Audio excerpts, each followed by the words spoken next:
Bom dia, graça e paz a todos. Estamos aqui para mais uma lição, nesse trimestre.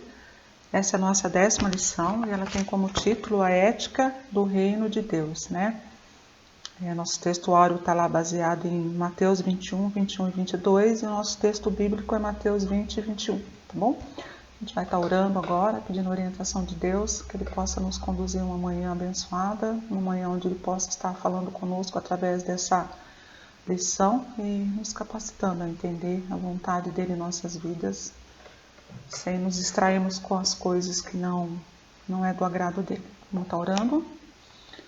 Pai amado, eu te dou graças, Senhor Jesus, pelo dia de hoje, te dou graças por essa manhã, te dou graças por essa semana, onde bondosamente o Senhor cuidou de cada um de nós, Pai. Muito obrigado por tudo que o Senhor nos fez, muito obrigado pela salvação que nós conseguimos, que o Senhor bondosamente nos concedeu, através do sangue de seu Filho Jesus Cristo na cruz. Muito obrigado porque o Senhor renova nossas forças, Senhor Deus, a cada manhã. Muito obrigado pela tua misericórdia, pelo teu amor e pelo teu cuidado. Peço em nome de Jesus que o Senhor esteja nos sustentando fisicamente, Senhor Deus, espiritualmente.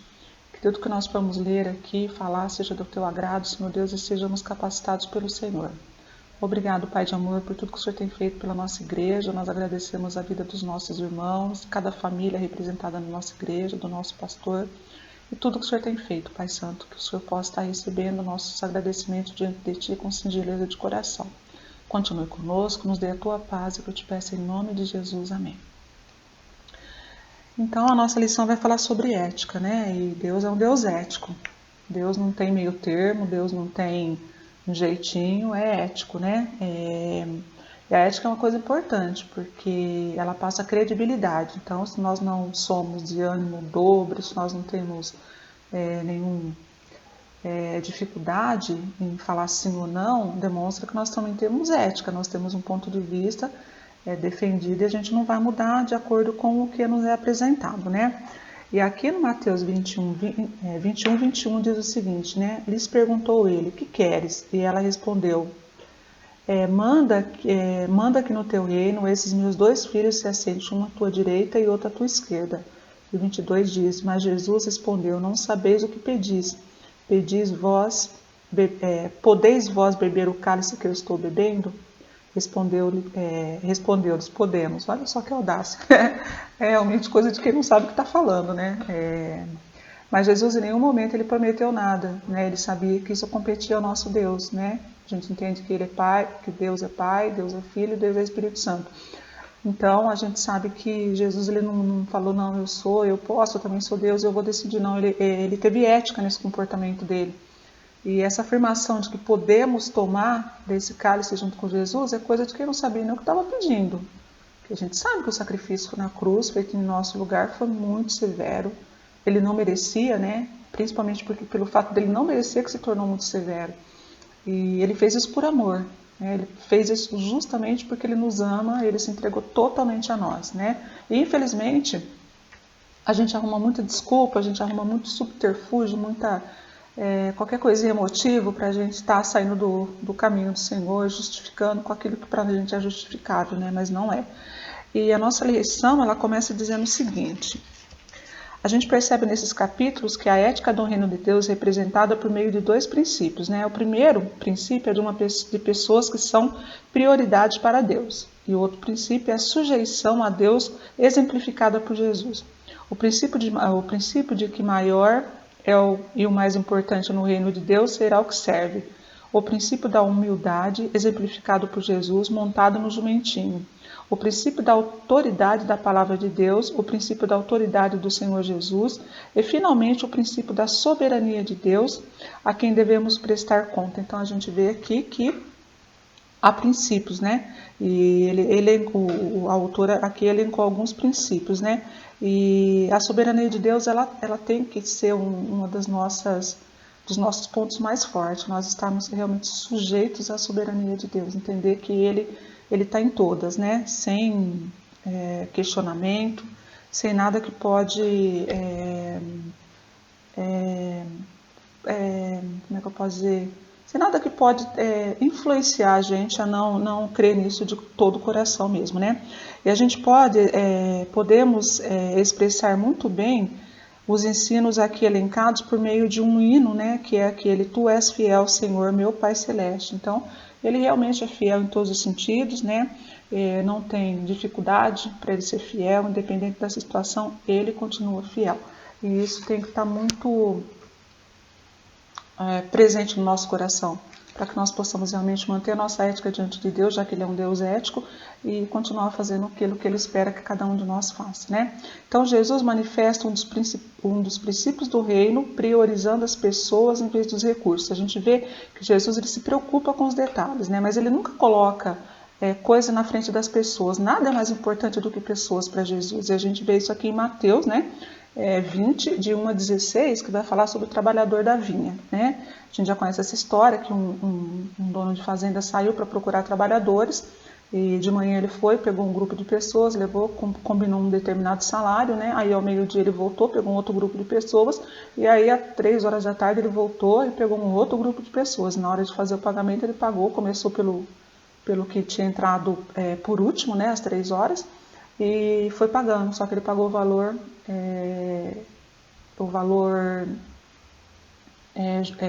que ele havia combinado, o mesmo valor ele pagou para todo mundo. Pagou o valor para quem entrou às 7 da manhã, ao meio-dia, às 3 horas da tarde. Pagou o mesmo valor para todo mundo. Aos nossos olhos parece um pouco mais injusto, né? Porque a pessoa que entrou às 7 horas da tarde, ela trabalhou praticamente 10 horas, a que entrou no meio-dia trabalhou 6 horas, a que entrou 3 horas trabalhou 3 horas. Então, a gente acaba achando que essa conta aí, que essa distribuição desses valores não foi justa. Mas quem é o dono da vinha? Quem é o dono do salário? O combinado foi pago, o combinado não é caro, né? Então, a gente não pode reclamar, né? De repente, a gente faz até aquele questionamento, né? Tô na igreja, né? Nasci na igreja, tal, né? A pessoa bebeu, fumou, levou uma vida desregrada, agora falou que aceitar a Cristo, né? E Jesus aceitou, tal, né? Isso não compete a nós, irmãos. Isso não compete a nós, não é da nossa alçada, né? Então a gente tem que saber que o dono da vinha é Deus. O dono da plantação aqui, ele combinou o salário e ele cumpriu aquilo que foi combinado com ele. Então não se deve questionar. Trazendo para a nossa realidade, não se deve questionar a maneira com que Deus age com as pessoas, né? Isso não nos pertence, né? E esse registro ele só é registrado aqui em Mateus, né? Os outros 3 evangelhos não tem esse relato desse dono da vinha, até só em Mateus 20, de 1 a 16 está relatado, né? E o que a gente vê aqui é que os últimos serão os primeiros e os primeiros serão os últimos. Do final do capítulo anterior pode sugerir uma continuidade do tema, né? Então a gente vê aqui que o tema concernente aos galardões pode ser considerado, já que a frase os últimos serão os primeiros e os primeiros serão os últimos, né? Então a gente vê aqui que é feita a vontade de Deus, ele se apresenta a nós todos os dias, né? Mas aí cabe a nós, né, ter um coração sábio, um coração disposto a receber, né? A parábola trata sobre a concentração de trabalhadores para a vinha, a contratação. Esses trabalhadores chegaram em horários diferentes, mas quando o dono da vinha os chamou para o devido acerto, começando pelo último, pagou-lhe o valor do dia de trabalho, e todos receberam a mesma quantia, ou seja, todos receberam uma quantia igual. A ênfase aqui é o senhorio de Deus sobre nós, a sua justiça, a sua maravilhosa graça. Este pagamento igual não parece razoável para os demais trabalhadores, que não se contentaram em receber, pois haviam trabalhado o dia inteiro. No entanto, o dono da vinha vinha demonstrando bondade para com os últimos. A graça de Deus reflete a sua bondade, ela supra a necessidade e também constrange, porque além de receber o que não merecemos, ela nos impele a dispensar o mesmo tratamento ao nosso próximo. Então, Deus ele nos vê de maneira igual, né? Deus, a partir do momento que a gente se converte, que a gente não tem diferença para ele, de classe social, de cor, de raça, de posição, nada. Nós somos totalmente igual, né? Então, aos nossos olhos a gente faz de diferença, a gente elenca, né? Esse, aquele lá, mas não, para Deus não, nós somos totalmente iguais, né? E o princípio do reino do céu aqui representado é a prioridade de Deus, que Deus dispensa aos homens. A vinha tem a sua importância, como também o contrato dos trabalhadores, mas o Senhor da vinha não está pensando simplesmente em seu patrimônio, mas em seus trabalhadores e nas suas necessidades, né? Então aqui a gente vê que Deus ele se preocupa com os detalhes que muitas vezes eu não vejo nem você vê, mas Deus ele vê a fundo, né? Mas isso não faz parte da ética do reino de Deus e não faz parte também do verdadeiro cristianismo. É possível que estejamos nos preocupando apenas com a nossa vinha, né? Mas isso não faz parte da ética no reino de Deus e não faz parte também do verdadeiro cristianismo. Então eu não posso pensar só em mim. Eu acho não, né? A partir do momento que a gente conhece Deus e sabe que Ele nos libertou do pecado, eu tenho que investir tempo para que mais pessoas possam alcançar a graça que eu estou vivendo, né? Então eu tenho que me preocupar com o meu próximo. Muitas vezes isso não acontece, a gente se preocupa só com a gente. É só com as coisas que me faz bem, é só com o meu umbigo que eu estou me preocupando, mas não é isso que Deus ensina aqui, né? Deus nos trata da mesma maneira, né? Deus nos manda amar o próximo como a nós mesmos, né? O que é contrário aos valores do mundo, pois personalizam as coisas e coisificam as pessoas. Então a gente vê aqui que o nosso mundo hoje está assim, né? Não está dando muito valor para o ser humano. E isso está muito complicado, irmãos, principalmente dentro das igrejas. A gente está vendo que não há mais aquele cuidado com o ser humano. A dor do meu próximo não está mais mexendo comigo. O problema do meu próximo não é meu. Às vezes a gente até evita perguntar para as pessoas como é que elas estão para não ter que ouvir que não estão bem e acabar querendo desabafar com a gente, né? Então, a gente não está mais nos sensibilizando com a vida do nosso próximo. Isso não é legal. Nós somos imitadores de Cristo. E Cristo, ele, desde o começo, a prioridade dele é o ser humano, é a gente, né? E então o amor realmente está se esfriando. E isso é bíblico, né? A gente vê que fala que o amor vai se esfriar mesmo, mas não deixa que esse amor, que eu seja o personagem a fazer esse amor esfriar. Eu não preciso fazer parte dessa comunidade que não tem mais amor pelo próximo, né? Então, essa mudança tem que vir na gente. Nós conhecemos a palavra de Deus e a gente está vendo que a cada dia está mais complicado, né? A vivência do ser humano com o ser humano. A gente está vendo as tragédias que tem aparecido, né? Mas que eu não seja uma dessas pessoas que não sinta amor pelo próximo, que acha que está tudo bem, ou que pensa que só importa o meu problema. Não, que eu não seja essa pessoa, que você não seja essa pessoa, né? Então, a gente está coisando, a gente está personalizando as coisas e coisando as pessoas, né? A parábola da vinha não nos oferece uma opção, mas exige um princípio que faça parte de todos os súditos no reino de Deus. Ele nos ensina a um princípio extraordinário, que é priorizar as pessoas pelo que elas são e não apenas pelo que elas podem nos oferecer. Outra coisa interessante, muitas vezes a gente pode estar achando, né, que fulano pode fazer aquilo, então eu despreendo um pouco mais de atenção pelaquela pessoa que eu acho que pode fazer alguma coisa, né? E não é isso que Jesus nos ensina aqui também não, né?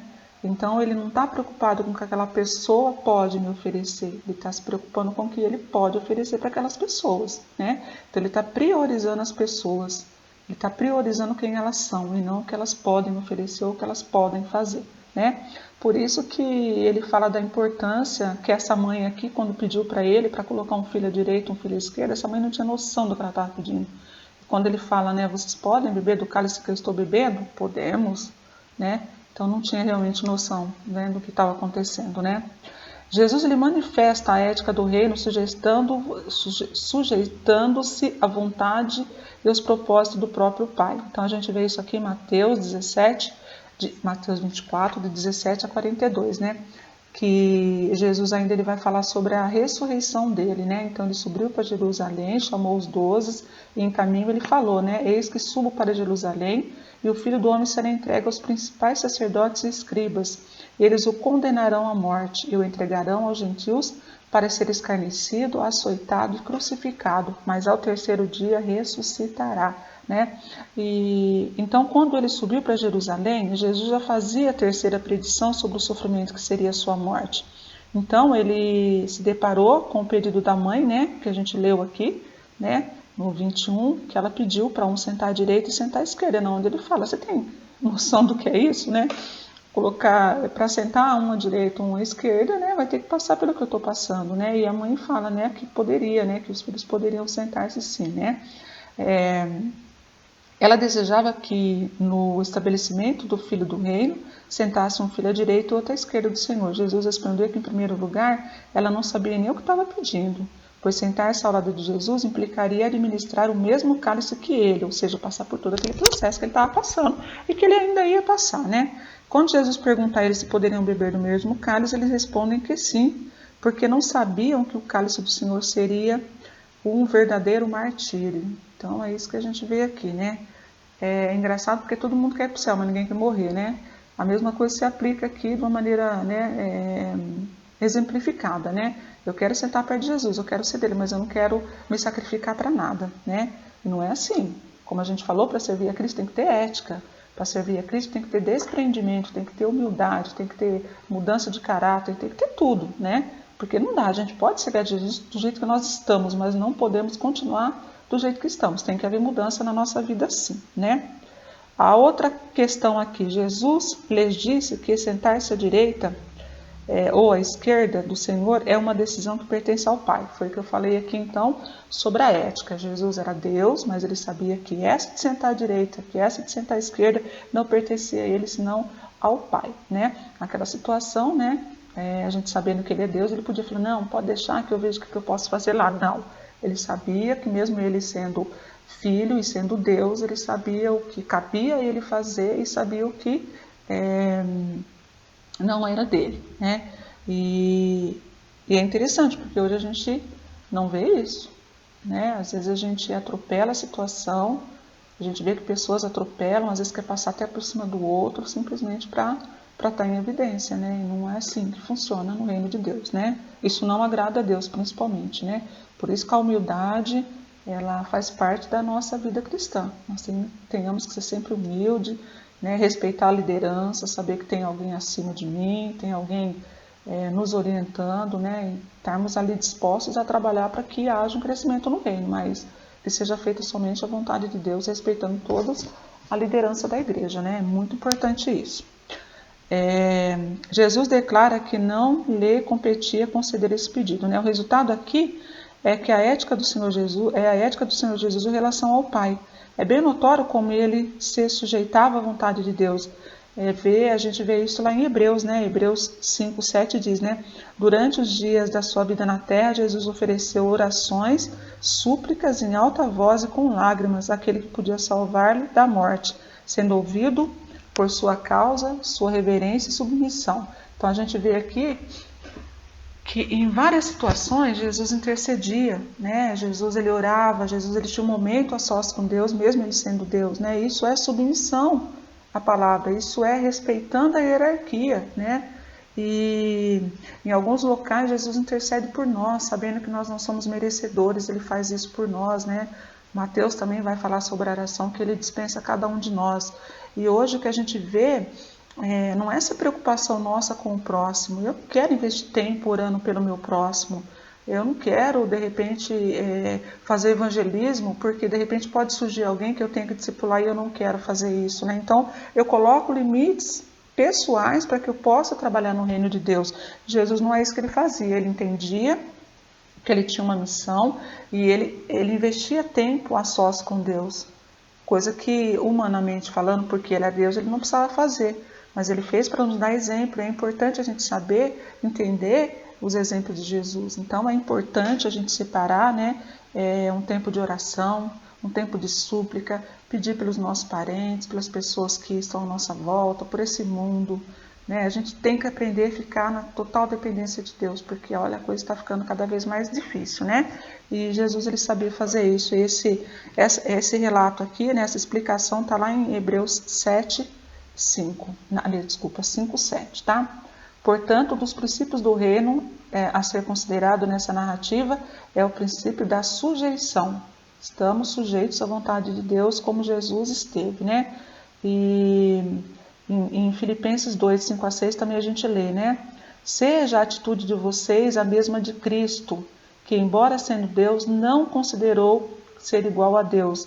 Era algo que devia apegar-se. Então ele sabia que ele era Deus, mas ele não usufruiu, ele não usou isso, né, a favor dele, né? Um cidadão que pertence ao reino dos céus mostra a evidência de sujeição ao Pai. E tendo essa atitude, cumpre a vontade de Deus. Então, se nós estamos sujeitos a Deus, nós estamos cumprindo a vontade de Deus. né? Deixando a nossa soberba de lado, deixando o nosso eu de lado, né?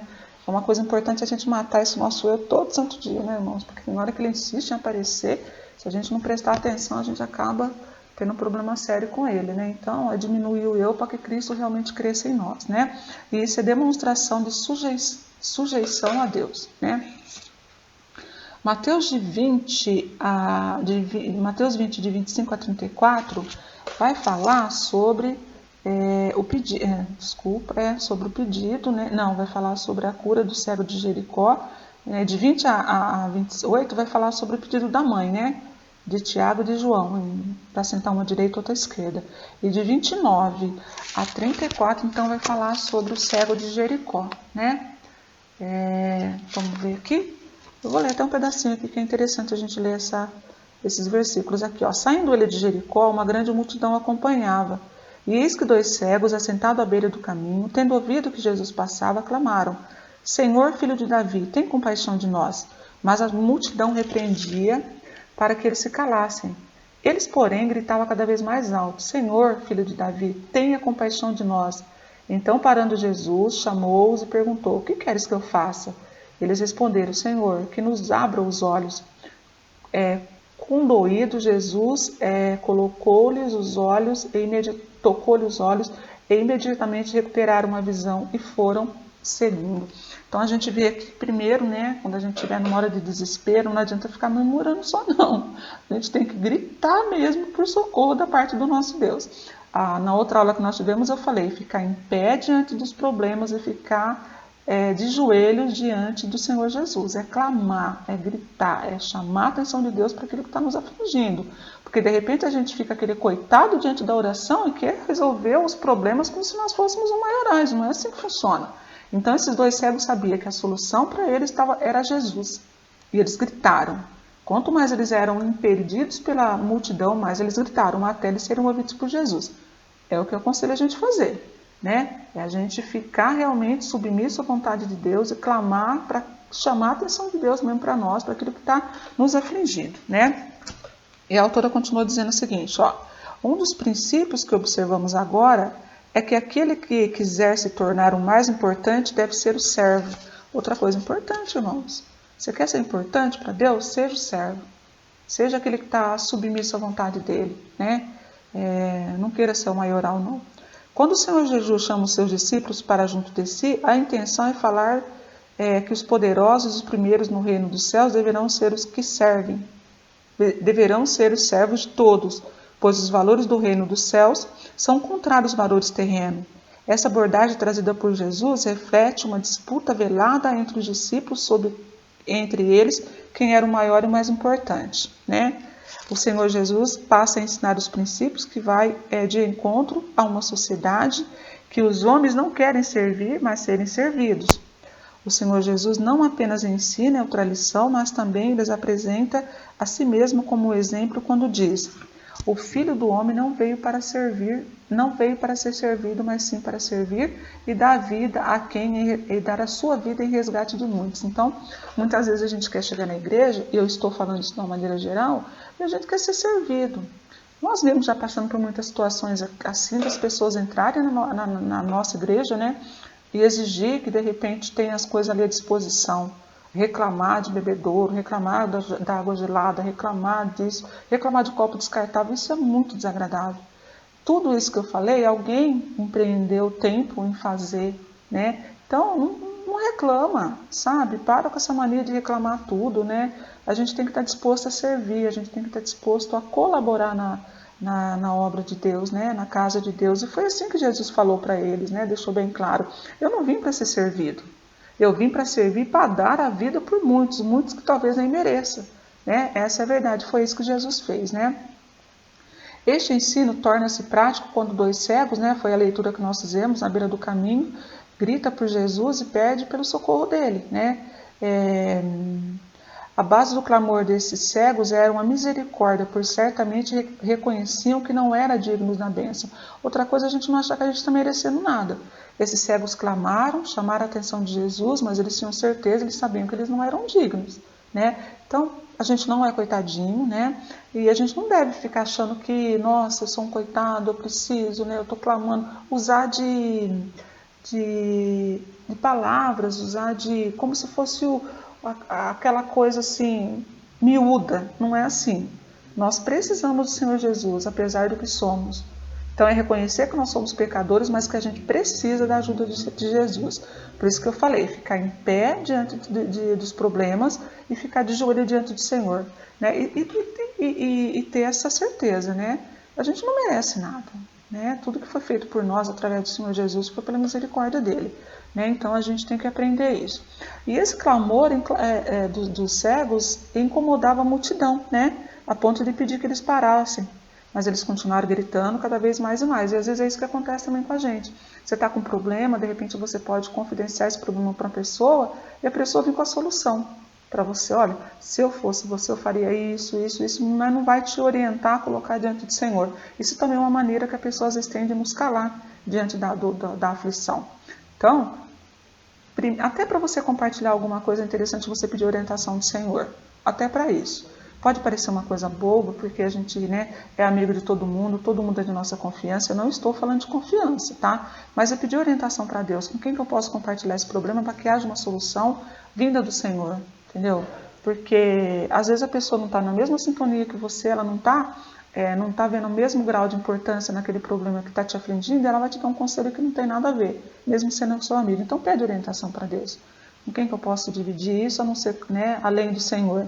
E ouça Deus falar com você, né? Porque às vezes a pessoa ela não está dando muita importância, ela vai querer te calar, né, no momento em que você tem que ficar na total dependência do Senhor, né?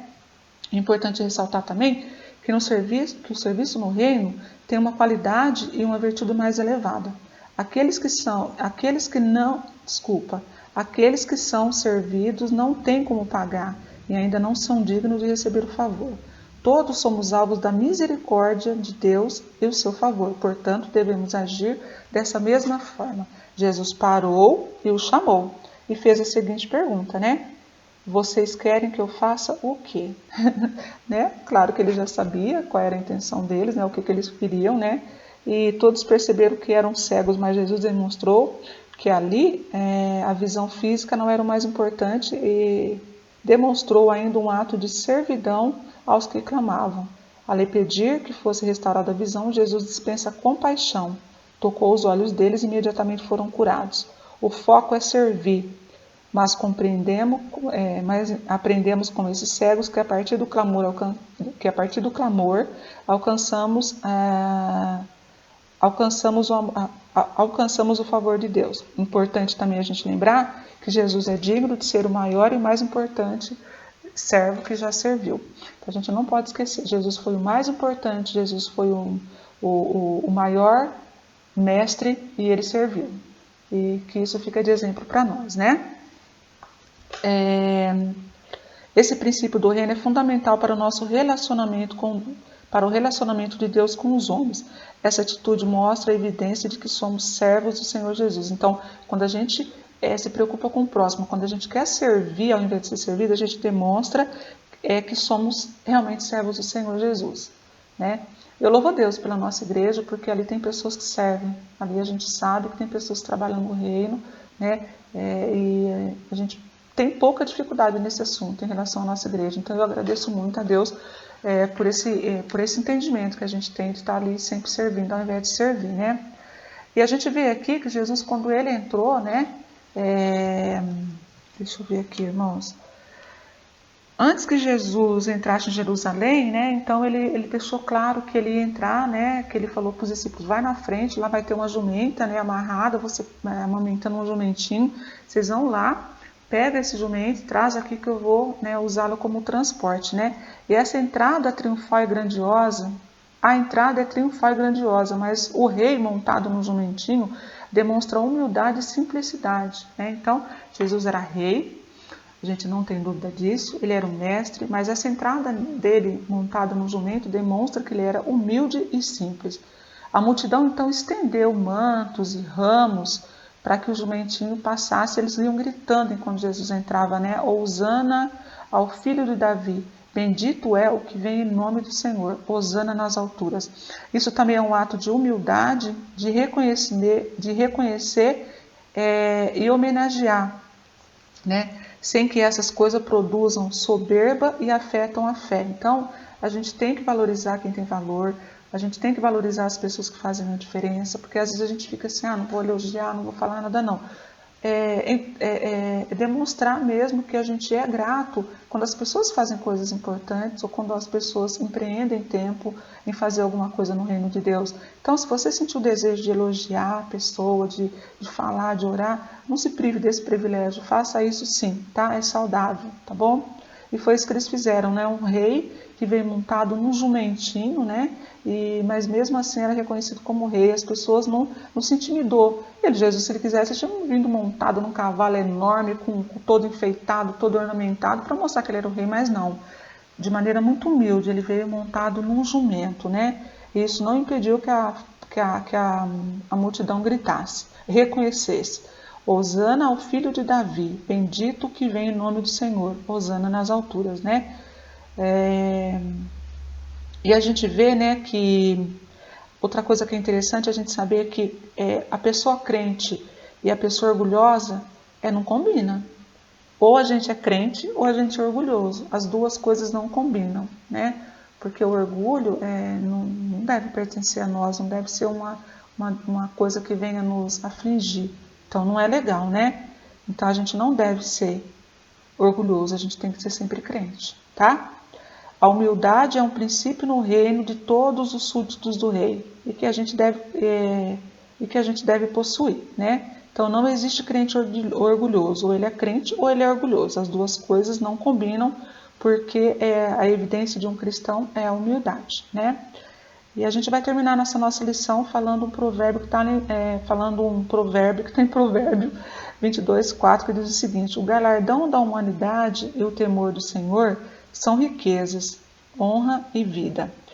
E o próprio Jesus Cristo disse: pois todo o que a si mesmo se exalta será humilhado, e aquele que a si mesmo se humilhar será exaltado. Então, irmãos, que Deus possa ter falado ao nosso coração. Nós entendemos que para servir a Deus tem que ter ética, tem que ter compromisso com a palavra dele, que nós sejamos sempre humildes, que não deixe que a arrogância, que o orgulho, essas coisas que não agradam a Deus venham fazer parte da nossa vida, né? E lembrar sempre que o galardão da humanidade e o temor do Senhor são riqueza, vida e honra. Que Deus possa completar, né, aquilo que eu não consegui passar nessa lição e nos abençoar no decorrer desse domingo, tá bom? A gente vai estar orando agora, encerrando esse período, pedindo a Deus que Ele nos prepare para o culto à noite, que Ele use o nosso pastor para falar no nosso coração e que nós estejamos sempre assim, dispostos a ouvir a voz do Senhor. Amém? Vamos estar orando? Te dou graças, Senhor Deus, pelo período que nós passamos aqui falando da Tua palavra, Pai. Te dou graças pelo acesso que a gente tem à Tua palavra escrita através da Bíblia. Te agradeço, Senhor Deus, por tudo que o Senhor tem feito e faz em nossas vidas. Fica conosco no decorrer desse domingo. Obrigado pela noite que nós tivemos. Nos prepara agora, Senhor Deus, para o culto que teremos logo mais à noite. Fala conosco através da pregação, dos hinos, de tudo que for acontecer, Pai. Livra-nos de todo mal, Senhor Deus, e nos dê a Tua paz. Que eu te oro agradecida por tudo, em nome de Jesus. Amém. Uma boa tarde a todos e até a próxima, se Deus permitir. Tchau.